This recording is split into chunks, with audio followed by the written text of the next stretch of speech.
Le 17 novembre 1986, un Boeing 747 des Japanese Airlines décolle de Paris à destination de Tokyo. Alors qu'il se trouve au-dessus de l'Alaska, le capitaine Kenju Tarochi observe des lumières étranges qui évoluent devant son appareil.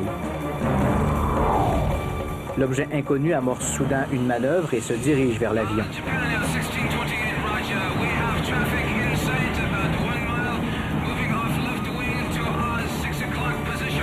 Ce que le commandant de bord avait d'abord pris pour un chasseur militaire se révèle bientôt un engin circulaire, 2 fois plus grand qu'un jumbo jet. Aujourd'hui, l'incident demeure toujours une affaire non classée.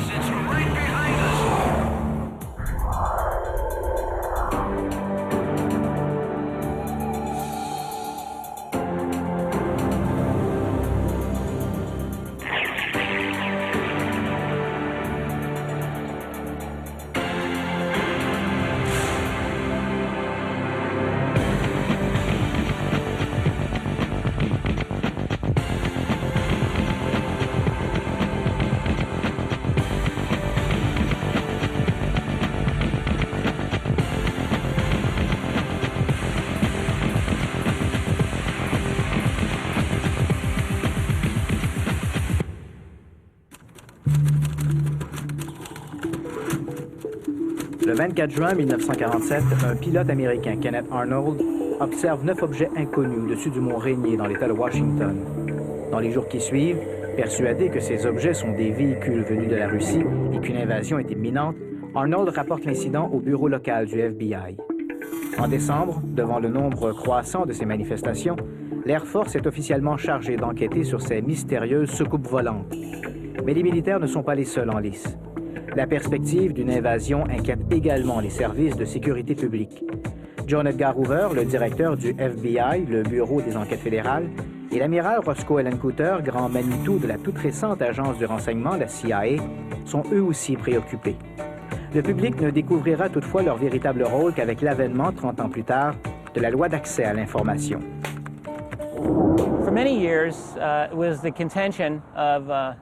Depuis des années, on a cru que le seul organisme à enquêter sur les ovnis, c'était l'armée de l'air des États-Unis. Nous savons maintenant que c'est faux. Les rapports sur les ovnis ont été acheminés dans toutes les branches de l'armée. L'armée de l'air, l'armée de terre et la marine. La CIA s'est aussi intéressée au phénomène dès 1948. Et ce, à l'échelle planétaire.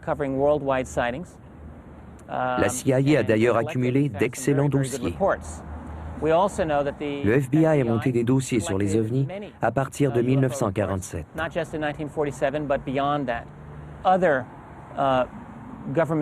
D'autres instances gouvernementales, comme l'Agence de la Défense nationale, s'y sont intéressées. De même que le département interarmé et même la Maison-Blanche a reçu à l'occasion des rapports sur ce sujet. Mais avant la loi sur l'accès à l'information, promulguée en 1974, on ne savait rien de cela.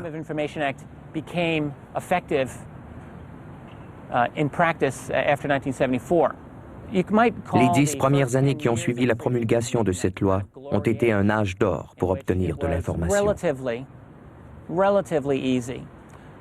C'était relativement facile à un ufologue d'obtenir des documents intéressants du gouvernement, particulièrement sous la présidence de Jimmy Carter. Jimmy Carter faisait une interprétation plutôt libérale de la loi d'accès à l'information.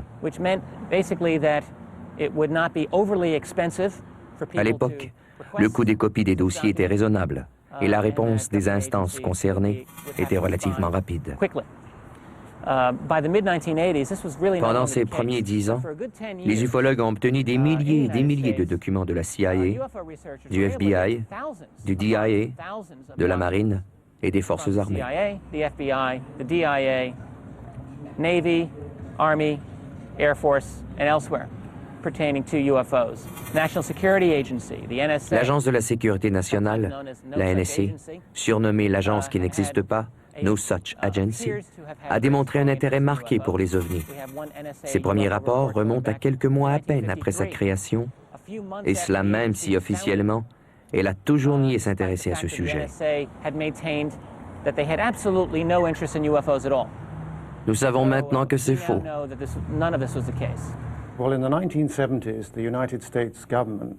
Suite à la promulgation de la loi de l'accès à l'information, dans les années 1970, le gouvernement américain a rendu public des milliers de pages portant sur les ovnis. Ces documents provenaient de diverses agences gouvernementales comme le FBI, la CIA, et plus tard, d'autres agences ont également produit des rapports. Curieusement, tous ces rapports ont été rendus publics après la négation de l'existence de tels dossiers. Toutefois, d'autres documents demeurent confidentiels, classés à un niveau plus élevé encore que top secret, et plusieurs dossiers top secret sont encore cachés pour des raisons de sécurité nationale. Quant à savoir pourquoi, toutes les interprétations sont possibles dans le cadre de la sécurité nationale. Selon moi, il est très clair qu'il existe encore beaucoup de documents classés confidentiels. Si vous discutez avec les gens des renseignements, ils vous diront qu'aucune information explosive n'a jamais été écrite sur du papier portant l'entête du gouvernement américain. Il y a donc encore beaucoup de dossiers cachés. Mais les dossiers rendus publics démontrent clairement l'implication du gouvernement et le côté aléatoire dans l'interprétation de la classification des dossiers. Un document du FBI, daté de 1949, indique d'ailleurs que toute la question des ovnis est classée top secret auprès de toutes les instances militaires, telles l'armée de l'air, l'armée de terre et la marine.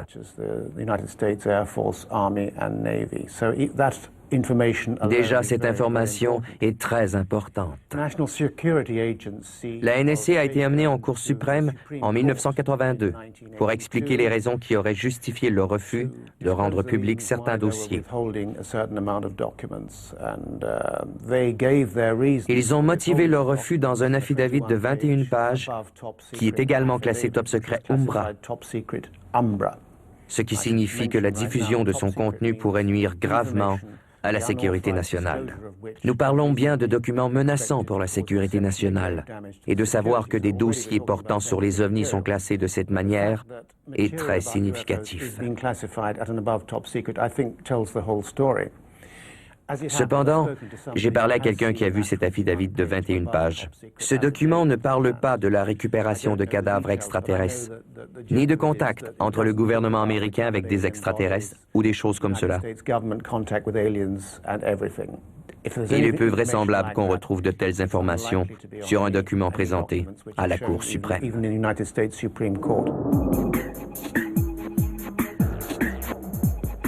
La lecture de ces documents nous apprend que la CIA voyait initialement dans le phénomène des ovnis une rumeur subversive. En juillet 1952, un incident va d'ailleurs apporter de l'eau à son moulin. Dans les soirées du 19 et 26 juillet, des objets inconnus sont détectés sur les radars de l'aéroport national de Washington, D.C. Les objets survolent nonchalamment la Maison-Blanche et le Pentagone, deux édifices interdits de survol en tout temps. Des chasseurs F-94 sont aussitôt déployés. Hélas, les avions n'arriveront jamais à rejoindre les bolides beaucoup trop rapides. Pendant que dans les airs, la situation devient loufoque, au sol, les standards téléphoniques de la capitale sont littéralement paralysés par les appels de citoyens préoccupés. Une conséquence inattendue et pour le moins inquiétante pour la sécurité publique. Le 27 juillet, en conférence de presse, l'armée de l'air ne trouve rien de mieux à proposer que des inversions de température pour expliquer l'étrange invasion. Dans les officines de la CIA, par contre, le sujet prend des allures de crise nationale. Si les ennemis de l'Union avaient voulu paralyser les mesures d'urgence du pays, ils n'auraient pas agi autrement. La CIA demande une rencontre avec l'état-major pour faire le point sur ce problème des soucoupes volantes. Cette réunion, le panel Robertson, aura lieu en janvier 1953. Ces conclusions auront un impact considérable sur la suite des enquêtes.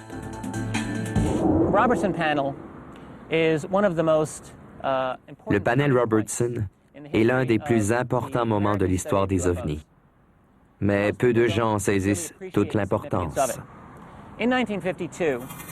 En 1952, la vague d'observation d'ovnis a atteint un paroxysme jamais égalé en termes de qualité et de quantité des observations.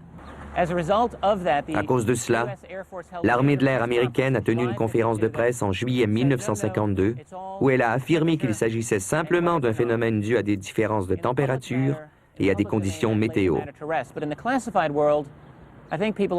Dans le public, cette explication a suffi.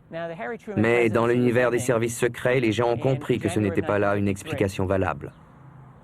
À la fin de la présidence de Harry Truman, en janvier 1953, un comité scientifique composé de plusieurs prix Nobel a été commandité par la CIA pour faire une étude secrète sur les ovnis. On a appelé ce comité le panel Robertson à cause du nom de son directeur, H.P. Robertson. Nous savons maintenant que les conclusions du panel Robertson ont été écrites avant même que le groupe ne se réunisse.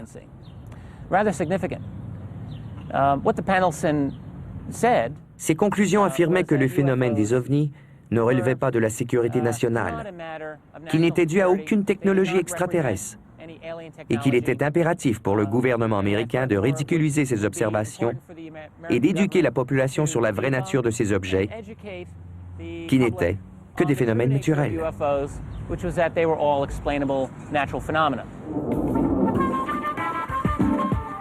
Au lendemain de la réunion du panel Robertson, il semble que le FBI, la CIA et même la NSA pour National Security Agency n'aient jamais cessé de s'intéresser aux ovnis.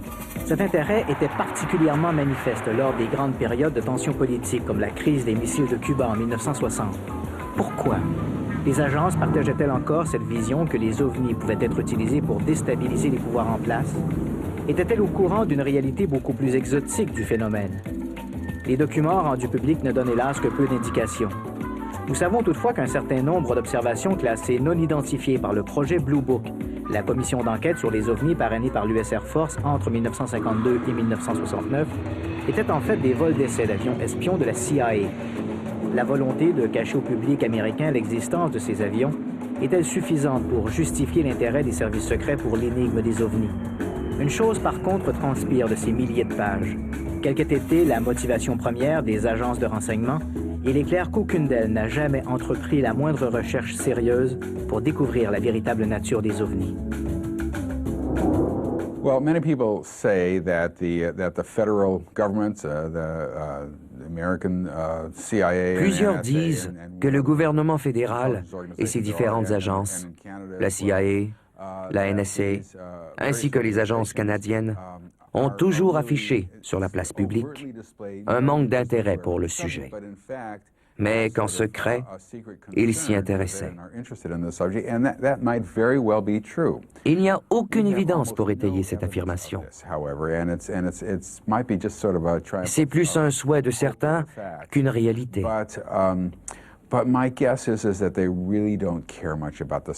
Je pense que les gouvernements canadiens et américains ne s'intéressent pas du tout à ce sujet parce qu'ils sont plutôt influencés par la communauté scientifique qui, elle, est résolument hostile au sujet, jugée trop farfelue.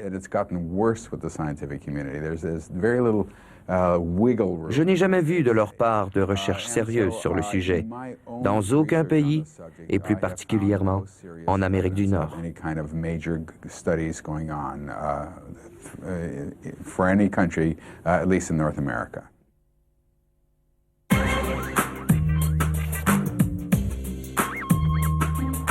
Aux États-Unis, outre les agences gouvernementales, un autre organisme a souvent été associé aux ovnis, la NASA.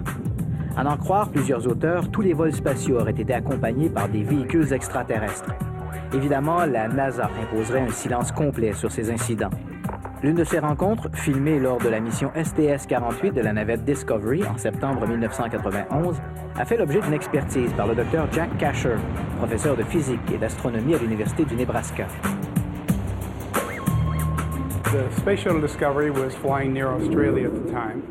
À l'époque, la navette spatiale Discovery survolait l'Australie et ses caméras de surveillance étaient braquées sur l'extérieur. Subitement, une lumière brillante est apparue à la droite de l'écran. Il y avait toute une série de lumières, mais celle-là était plus brillante que les autres. Et cette lumière s'est mise à se déplacer vers la gauche, jusqu'au moment où sont apparus, vers le bas de l'écran, à gauche, deux brefs éclairs lumineux et comme en réaction, l'objet s'est alors déplacé rapidement vers la droite. Tout de suite après, 2 traces lumineuses sont apparues à l'image, l'une à l'endroit où l'objet se trouvait précédemment et l'autre ici. Il y avait aussi un deuxième objet qui est apparu. Il a réagi de la même façon, en remontant vers le haut de l'écran. Il y en avait d'autres, à droite, qui ont réagi de la même manière. Alors, vous avez plusieurs objets, 2 éclairs lumineux, une réaction et des traînées lumineuses qui apparaissent là où ces objets étaient. La réponse de la NASA est assez rationnelle. Ils disent qu'il s'agit de particules de glace qui étaient près de la navette. Mais c'est vrai qu'il y a souvent des particules de glace au voisinage de la navette. Et ils affirment que les fusées automatiques de direction se sont allumées et que leurs gaz d'échappement ont repoussé ces particules. C'est ce qui est arrivé. Du moins, ça peut arriver.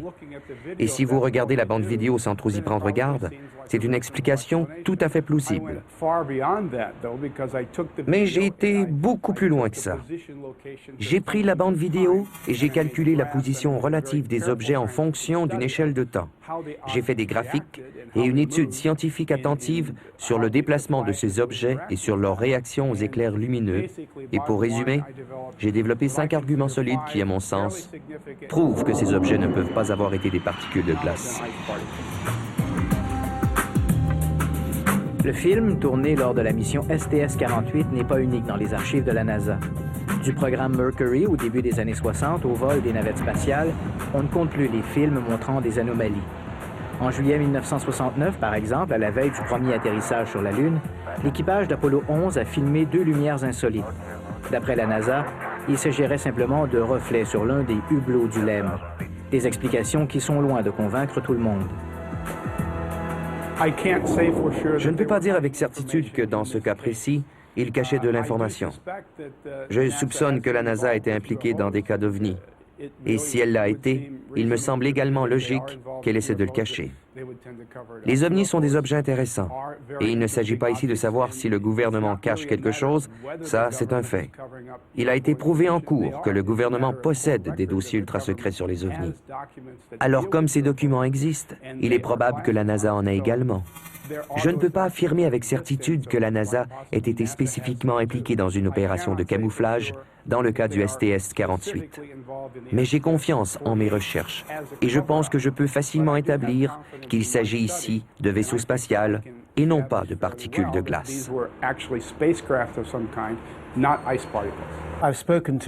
J'ai discuté avec plusieurs astronautes et la majorité n'a pas, je crois, observé d'OVNI.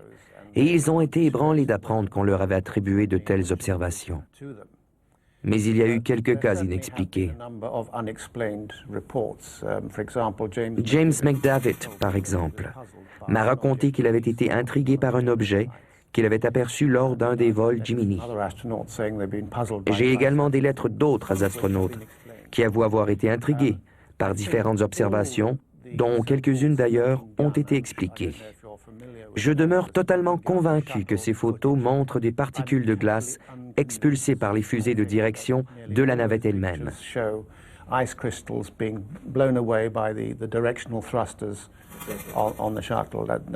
C'est un non-sens de penser que la NASA rendrait public des images d'OVNI. Ces objets ne ressemblent pas à des OVNI. Elles ne bougent pas comme des OVNI et, selon moi, ne sont pas des ovnis.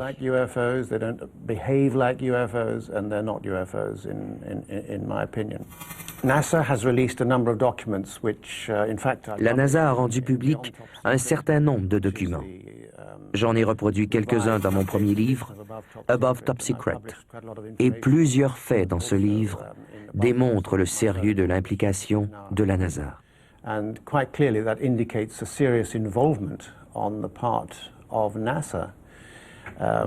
Toutefois, la NASA retient une foule de documents classés confidentiels ou top secrets, et beaucoup d'autres à un niveau encore plus élevé que secret. Et donc, je suis convaincu qu'une foule de documents de la NASA nous sont cachés.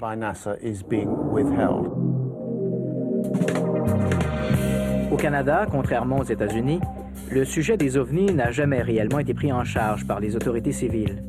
Le seul épisode significatif remonte au début des années 1950.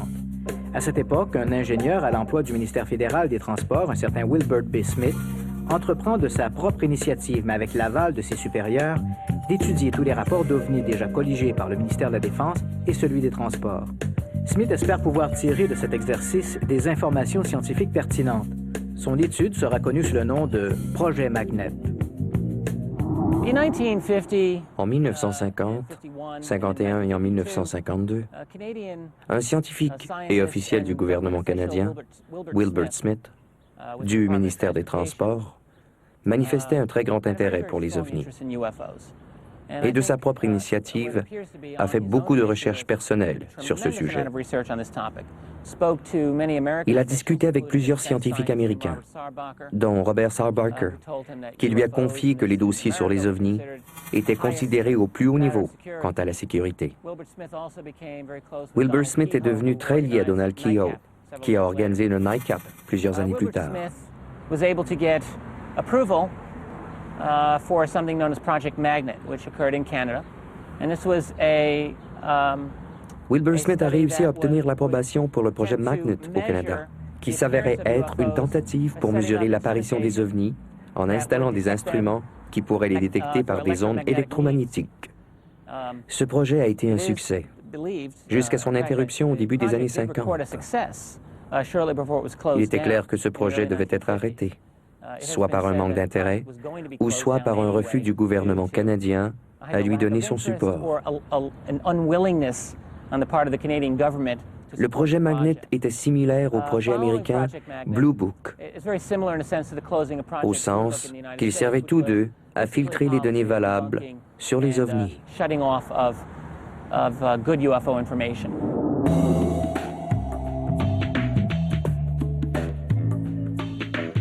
En 1954, anticipant les conclusions de Smith, qui ne cache pas être persuadé que les ovnis sont des engins interplanétaires, le ministère des Transports lui retire son appui.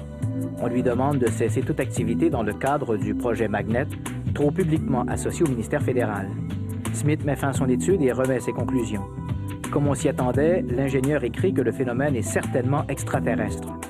Parallèlement, à la même époque, une autre étude sur les ovnis, le projet Second Story, étude menée conjointement par les ministères des Transports et de la Défense, arrive à des conclusions beaucoup plus réservées. Après l'aventure du ministère des Transports, les ovnis vont se retrouver dans une sorte de no man's land. Le ministère des Transports n'en veut plus et la Défense juge inutile la collecte de ces rapports. En 1967, c'est le Conseil de recherche du Canada, via l'Institut d'astrophysique Herzberg d'Ottawa, qui accepte de prendre le relais. Mais ses motivations n'ont pas grand-chose à voir avec les ovnis. L'Institut Herzberg était le centre d'études en géophysique et plus particulièrement en astronomie. Plusieurs personnes, dont le docteur Peter Millman, étudiaient comment l'observation de météorites aperçus dans le ciel pouvait amener leur découverte une fois tombés au sol. Pour ce faire, il a eu la collaboration de la Gendarmerie royale du Canada pour amasser les rapports d'observation de lumière inhabituelle dans le ciel, un rapport d'OVNI dans certains cas, et ensuite prendre les rapports de la GRC et les amener au Conseil de recherche nationale, qui était le centre d'archives de l'Institut Herzberg. Ces rapports étaient ensuite examinés pour voir si c'était des bolides ou des météorites qui auraient pu atterrir sur Terre.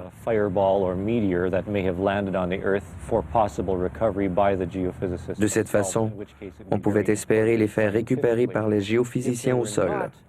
À la lecture des rapports, s'ils considéraient que ce n'étaient pas des météorites, l'Institut les classait dans une filière où l'on retrouvait 20 à 30 cas par année de rapports de personnes ayant vu quelque chose dans le ciel, pas des météorites, mais quelque chose de plus mystérieux. Le Conseil de recherche national n'était pas intéressé par les ovnis en tant que tels, mais plutôt par le fait qu'une observation d'ovnis puisse les conduire à la découverte d'une météorite au sol. Pour ce faire, ils devaient recueillir tous ces rapports. Ainsi, d'année en année, les dossiers se sont accumulés et ont été transférés aux Archives nationales du Canada, où ils peuvent être consultés par ceux que la question des ovnis intéresse. Can be seen today by anyone who wishes to do so at the National Archives. la collecte des informations est essentiellement laissée à la discrétion des différents corps policiers fédéraux, provinciaux et municipaux. Les forces constabulaires se doivent, lorsqu'il y a plainte d'un citoyen, de faire enquête. Je ne vous cacherai pas que les policiers ont un large sourire lorsqu'ils doivent se déplacer, à deux maintenant dans les véhicules, parce que c'est la loi, chez une personne qui dit avoir vu un ovni. Pour eux, c'est beaucoup de paperasse additionnelle à remplir, c'est du surplus de travail, c'est pas drôle, c'est pas le fun. Ils vont le faire pareil parce qu'ils sont obligés. Il y a une plainte. Bien sûr, le plus beau des scénarios, ce serait que les policiers se pointent chez le témoin et en arrivant, l'OVNI est là, dans le champ, et ils sont eux-mêmes témoins. Heureusement, c'est déjà arrivé. C'est arrivé à Saint-Hyacinthe il y a peut-être 5-6 ans maintenant. C'est arrivé déjà à Québec, c'est arrivé à Coleraine, c'est arrivé au Lac-Saint-Jean, c'est arrivé un peu partout. Et c'est sûrement arrivé encore plus qu'on le pense, mais on ne nous l'a jamais dit. Le 7 novembre 1990, des dizaines de personnes, dont des policiers de la communauté urbaine de Montréal et des agents de la Gendarmerie royale du Canada, observent au-dessus de l'hôtel Hilton de la place Bonaventure à Montréal un phénomène lumineux à peu près immobile au-dessus de leur tête. La chose, une sorte de couronne entourée de lumière ambre, va demeurer visible pendant des heures avant de disparaître, absorbée par l'épaisse couverture nuageuse. 2 ans plus tard, un rapport scientifique co-signé par le Dr Richard Hines, un physicien américain spécialiste de l'intervention homme-machine au centre de recherche NASA Ames, conclut que l'objet observé était bel et bien un objet physique et non un reflet ou une aurore boréale, et que cet objet aurait évolué à une altitude variant entre 1060 et 2700 mètres. Le rapport ajoute qu'en tenant compte de l'analyse d'une photographie prise par un journaliste du quotidien La Presse, Marcel Laroche, et des conditions météorologiques au moment de l'observation, l'objet inconnu avait un diamètre d'environ 540 mètres, soit l'équivalent de 5 terrains de football. L'incident demeure toujours une affaire non classée. Dans le cas de l'OVNI de la place Bonaventure, plusieurs policiers ont été témoins de la scène.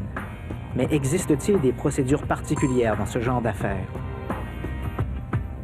Si on parle de procédure en vertu des objets volants non identifiés, elle n'est pas différente que n'importe quel genre d'événement qu'on vit chez nous de façon quotidienne. Là. Comme ce n'est pas quelque chose qui arrive de façon régulière, on le traite de la même manière que n'importe quel genre d'événement qui nous arrive chez nous dans notre territoire. Je donne comme exemple, quelqu'un verrait, je ne sais pas, des lumières suspectes ou un objet suspect dans le ciel ou quelque chose qui viendrait de soit amérer ou atterrir sur un terrain ou dans l'eau. Bien, nous, c'est sûr qu'on va ouvrir dans un premier temps ce qu'on appelle une carte d'appel. On va colliger l'information dans cette carte d'appel-là. Notre préposé aux télécommunications, lui, va assigner un véhicule à cette carte-là. Un véhicule, on s'entend, c'est un véhicule de police identifié. Ce véhicule-là va, ni plus ni moins, confirmer l'événement. Ce sont mes yeux et mes oreilles. L'homme ou la femme, ou les hommes ou les femmes qui vont aller vérifier l'événement, ils vont rapporter l'événement au préposé de télécommunications qui a écrit la carte, et à moi aussi par extension ou par la même occasion. Or donc, on est dépendant du policier qui est sur les lieux. Lui, il va faire enquête sur ce qui s'est passé, une première ébauche d'enquête. Il va rencontrer des témoins. Il va aussi essayer de vérifier les éléments de preuve que ces gens-là lui ont soumis. Partant de là, lui, il prend une décision à savoir, bon, il va rapporter des faits, puis à partir de ce qu'il va nous donner, on va avoir une réaction quelconque, soit d'envoyer des spécialistes en identité judiciaire ou encore, si vraiment c'est fondé, on va y apporter du personnel de support, soit faire un périmètre ou encore du personnel de support d'enquête ou d'identification. Évidemment, si l'événement représente un danger pour la sécurité nationale, les autorités disposent de mécanismes administratifs leur permettant d'acheminer l'information à qui de droit. Dans le cas de l'OVNI de la place Bonaventure, un appel a été logé aux forces armées. Malheureusement, faute d'écho-radar, les officiers de la base militaire de Trenton, en Ontario, responsables de la sécurité de tout l'est du territoire canadien, n'ont pas jugé bon de dépêcher des chasseurs. S'ils l'avaient fait, l'issue de cette affaire aurait certainement été différente. Si ce n'est pas fondé, on n'a pas à avertir quelqu'un, on n'avertira pas la GRC ou les forces armées canadiennes pour leur dire qu'on a eu un dossier non fondé. Ils ont pas mal de choix à fouetter, puis nous aussi, dans le fond.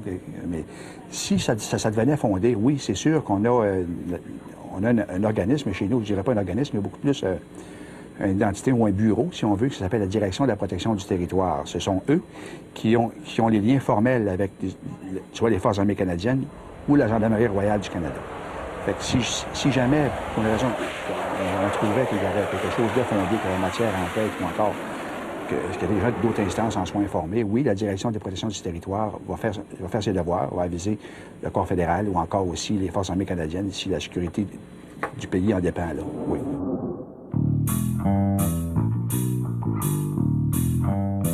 Hélas, n'en déplaise aux amateurs, ce n'est ni aux services de police ni aux militaires d'étudier la nature des ovnis.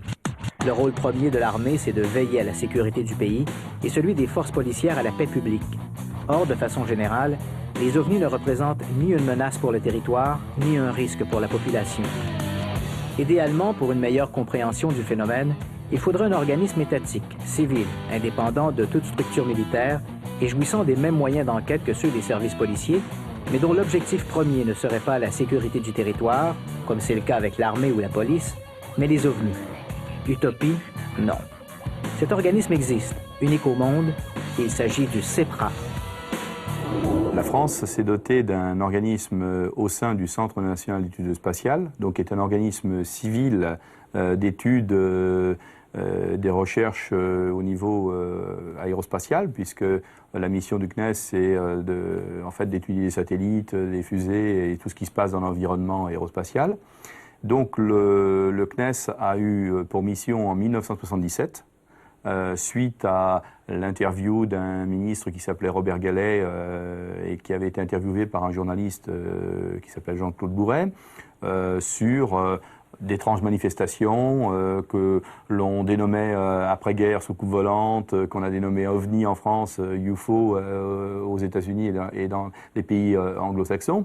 Donc le ministre a dit effectivement la gendarmerie reçoit des témoignages, il y a des choses bizarres. Eh bien, essayons d'étudier cette chose, mais essayons de l'étudier d'une façon plus scientifique que sensationnelle ou journaliste. Et donc le CNES a été chargé de mettre en place un petit organisme d'études qui s'appelle à l'époque le GEPAN. Donc le GEPAN a été suivi par un conseil scientifique. C'est-à-dire qu'on ne l'a pas laissé partir tout seul pour étudier ces questions. On lui a dit, ben voilà, il y aura un conseil scientifique. Et ce conseil scientifique a tracé en fait la route à ce GEPAN pour pouvoir collecter de l'information, l'analyser, l'expertiser, et puis dire qu'est-ce qu'il y avait derrière le phénomène des soucoupes volantes, comme on l'expliquait à l'époque. Dès 1977, lorsque le GEPAN a été créé, le CNES a passé des accords, des protocoles avec l'ensemble des administrations, institutions civiles et militaires, de manière à pouvoir définir le rôle de chacun. Par exemple, la gendarmerie nationale, l'armée de l'air, recueille des informations, puisque ce sont des pilotes qui observent, ce sont des gens qui, dans leur travail, font une observation, ou même en se promenant. Et donc, ils le rapportent auprès des commissariats de police, des gendarmeries, et cette information nous est transmise ici, au CEPRA. Et c'est nous ensuite qui analysons et expertisons les témoignages qui sont recueillis. Donc ce système fonctionne depuis 1977 et aujourd'hui nous avons traité cette information sous forme d'une base de données. C'est-à-dire que chaque témoignage est rentré dans un ordinateur et là nous constituons donc un énorme volume d'informations puisque lorsque nous aurons complètement rassembler l'ensemble des témoignages. Nous aurons à peu près 6000 témoignages qui vont être dans notre base de données et ça nous permet de faire une analyse par rapport à l'ensemble des manifestations qui sont rapportées et ceci depuis pratiquement 50 ans. La collaboration qui a été établie montre que en fait, ce protocole nous permet d'avoir des échanges tout à fait intéressants puisque lorsque nous avons établi cette collaboration, des procédures ont été mises en place et chaque gendarmerie sait ce qu'elle a à faire lorsqu'un événement se produit. Bon, lorsqu'il s'agit d'un témoignage simplement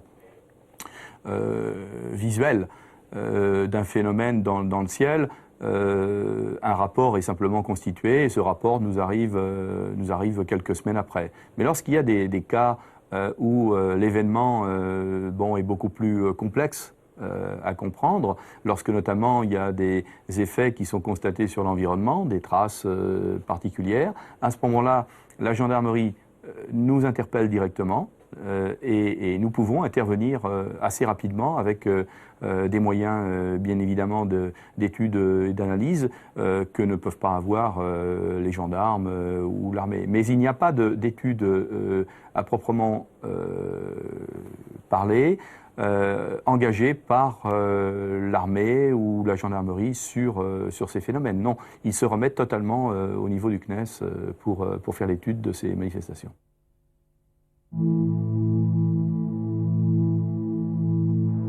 Le 8 janvier 1981, à Trans-en-Provence, dans le Var, un homme s'affaire dans son jardin. Vers 17 heures, son attention est attirée par un objet ovoïde et brillant qui descend du ciel et se pose brutalement sur un terre-plein situé en contrebas de sa maison. L'objet, qui semble fait d'un métal poli, a à peu près les dimensions d'une voiture compacte. Il ne présente aucune aspérité apparente permettant de l'assimiler à un quelconque aéronef. L'objet reste au sol quelques secondes, puis, en silence, décolle, passe entre les arbres et disparaît dans le ciel. Sur place, le témoin constate que le sol est marqué d'une trace en forme de couronne d'environ 2 mètres de diamètre. Dans les heures qui suivent, il informe la gendarmerie qui, à son tour, en informe le GEPAN, l'ancêtre du CEPRA. Les analyses effectuées sur le terrain mettront à jour des anomalies tant au niveau du sol qu'au niveau des végétaux. Aucune explication satisfaisante n'a jamais été apportée à l'incident, qui demeure une affaire non classée.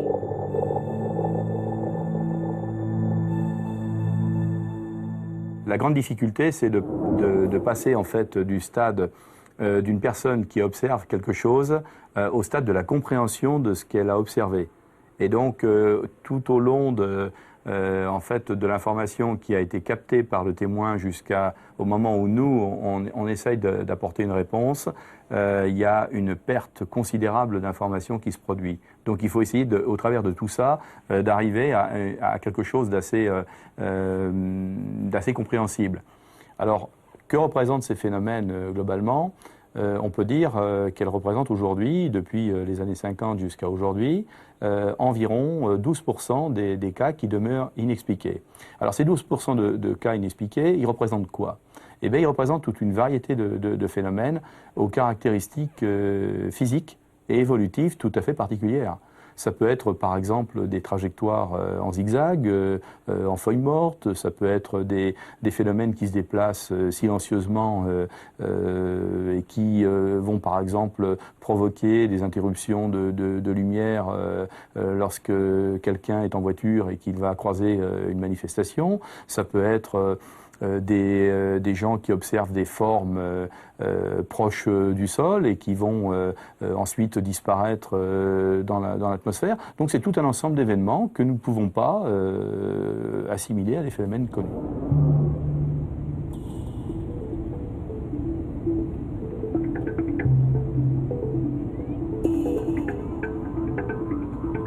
Le 28 janvier 1994, un Airbus A320 d'Air France assurant la liaison Nice-Londres survole la région de Colomny en Seine-et-Marne. Alors que l'appareil se trouve à quelques 11 900 mètres d'altitude, l'équipage observe une sorte de disque rouge de grande taille qui évolue à gauche de l'appareil à une distance estimée de 25 000 nautiques. L'objet reste visible quelques secondes, change de forme, puis disparaît. Au même moment, les contrôleurs du centre d'opération de la défense aérienne de Taverny, qui assure la couverture radar de la région, voient apparaître sur leurs écrans un écho non identifié qui croise la trajectoire du vol 3532 d'Air France avant de disparaître. Aussi exceptionnelle soit-elle, la rencontre du Airbus d'Air France n'est pas unique. Chaque année, les agences qui assurent la sécurité dans les transports aériens, supervisées pour la plupart par l'OACI, l'Organisation internationale de l'aviation civile, doivent composer avec de tels incidents. Ces rencontres inexpliquées font rarement l'objet d'une publicité tapageuse. Pourtant, dans bien des cas et à leur insu, la sécurité des passagers a été menacée. Le 9 août 1997, un Boeing 737-300 de la Swissair faisant la liaison New York-Philadelphie évite de justesse un objet volant non identifié. Le 6 janvier 1995, quelques minutes avant de se poser à l'aéroport de Manchester, en Angleterre, un Boeing 737 des British Airways évite une collision avec un objet lumineux de forme triangulaire. L'OVNI évolue en silence et échappe à toute détection radar. En août 1984, un appareil des Convair Airlines se pose en catastrophe à l'aéroport d'Ipswich, en Angleterre, après avoir heurté un engin volant non identifié. Le rapport des agents de l'aviation civile britannique mentionne que l'avion présentait des dommages importants à l'un de ses moteurs, à un hublot, à une partie de son fuselage, à un aileron et à des câbles hydrauliques. Dans tous ces cas, aucun organisme n'a été en mesure de fournir une explication rationnelle, pas plus les enquêteurs de l'aviation civile que Jean-Jacques Velasco du CEPRA. Alors la position du CEPRA par rapport à ces cas inexpliqués est la suivante. Nous avons des phénomènes qui ne répondent pas à des connaissances que nous avons aujourd'hui sur la possibilité de construire de tels objets. Donc si nous n'avons pas cette possibilité, ben, ça veut dire que ça vient d'ailleurs. Et si ça vient d'ailleurs, eh bien l'hypothèse, et uniquement l'hypothèse extraterrestre, demeure une hypothèse qui est vraisemblable, qui n'est pas vérifiable en tant que telle, parce que, bien évidemment, nous ne pouvons pas interpréter globalement ces phénomènes, mais c'est une hypothèse de travail sur laquelle des scientifiques peuvent tout à fait travailler. En France, on est dans une situation assez particulière, puisqu'en 1977, le CNES, le Centre spatial à Toulouse, a créé une cellule pour s'occuper des ovnis. Alors ça a été créé à l'initiative de Claude Poher, qui est un ingénieur qui est maintenant à la retraite, mais qui travaillait au département fusée-sonde, et qui s'intéressait au sujet, qui avait lu le rapport Condon, et qui, en lisant le rapport Condon, s'était dit le sujet doit être intéressant, si on a écrit 1000 pages pour le rejeter, et donc a lancé tout un tas d'enquêtes, et ces enquêtes ont continué. Le GEPAN, je crois, en début des années 80, a été transformé en CEPRA, c'est-à-dire que le CNES a considéré que c'était plus la priorité, on va dire, ça n'a jamais été la priorité, mais disons qu'il y avait d'autres sujets qui les intéressaient plus. Et ce qui fait quand même, depuis l'époque, on a un groupe qui étudie les ovnis. Alors ce groupe a déclenché tout un tas de controverses, bien évidemment, puisque les ufologues, après, se sont demandé s'ils ne cachaient pas la vérité, un peu comme selon le même scénario où on accusait les Américains de cacher la vérité. Mais la question, c'est qu'est-ce qu'on peut... Bon, d'abord, c'est effectivement intéressant de voir que la communauté scientifique française a accepté donc, de faire ce genre de démarche, parce que ça participe d'un dialogue, à mon avis, avec le public qui est intéressant. Ce qui est vrai, c'est que pendant les premières années, il y a tout un tas de choses intéressantes qui ont été faites par Claude Poher et par Alain Esterl, donc, qui étaient les deux premiers directeurs du GEPAN. Ce qui est vrai aussi, c'est que depuis, malheureusement, les moyens n'ont pas été à la hauteur des prévisions, et donc il y a peu de choses qui sont sorties du CEPRA. C'est-à-dire que le CEPRA avait pour mission d'étudier notamment les phénomènes de rentrée atmosphérique, c'est l'intitulé, Service d'expertise des phénomènes de rentrée atmosphérique, et du coup les ovnis étaient aussi enquêtés, mais semble-t-il avec beaucoup moins de moyens, beaucoup moins de temps, d'efforts, et il n'y avait pas une politique de suivi très claire. Alors, la controverse avec les ufologues, elle est assez classique, puisque, étant des amateurs, ils voulaient avoir, un statut de porte-parole par rapport au sujet, et ils ont été, Poher et surtout Alain Esterl, les a envoyés promener en disant « Nous, on travaille, vous verrez ce qu'on fait, mais on ne peut pas répondre constamment à tous les courriers, les appels et tout, parce que c'est impossible à gérer. » Donc il y a eu toute une polémique qui est née de ça, où on a soupçonné le CEPRA de cacher la vérité. Bon, dans les faits, je pense que le CEPRA n'a rien caché du tout, simplement il a essayé de travailler, et c'est assez difficile sur ce sujet, parce que d'un côté, il y a les scientifiques, les collègues qui disent « c'est pas très sérieux les ovnis, il faudrait faire autre chose ». De l'autre côté, il y a les ufologues qui disent « c'est au contraire très sérieux, il ne faut faire que ça ». Donc finalement, ils sont un peu entre deux, et c'est assez délicat. Et comme en plus le CNES n'a jamais visiblement fait de ce groupe une priorité quelconque et ne l'a pas doté des moyens qu'il aurait sans doute fallu, le groupe a continué à exister, a continué à travailler, mais à un rythme assez ralenti. Ce qui fait que depuis en fait que le GEPAN est devenu le CEPRA, il n'y a pas eu production de rapports ou d'articles conséquents. On en est resté effectivement à des discussions sur notamment l'affaire de Trans-en-Provence, qui est un cas d'atterrissage qui avait été enquêté en 81 par le GEPAN. On a continué à en discuter, mais il y a guère d'autres travaux qui ont été faits depuis. Depuis la fin de la Seconde Guerre mondiale, de nombreux organismes civils ont eu à composer avec la présence d'objets célestes inconnus. Avec les années, le dossier de ces affaires non classées n'a cessé de s'alourdir. Même si bien des informations demeurent toujours inaccessibles, les milliers de pages rendues publiques ces dernières années prouvent que le phénomène est beaucoup plus important qu'on ne le laisse croire. Pourtant, sur la place publique et dans les médias, sceptiques et partisans continuent de débattre de l'unique hypothèse extraterrestre. Les discussions seraient peut-être beaucoup plus fertiles si, au lieu de regarder uniquement l'étiquette, on étudiait les faits, sans préjugés. Pendant que les chiens aboient, la caravane passe.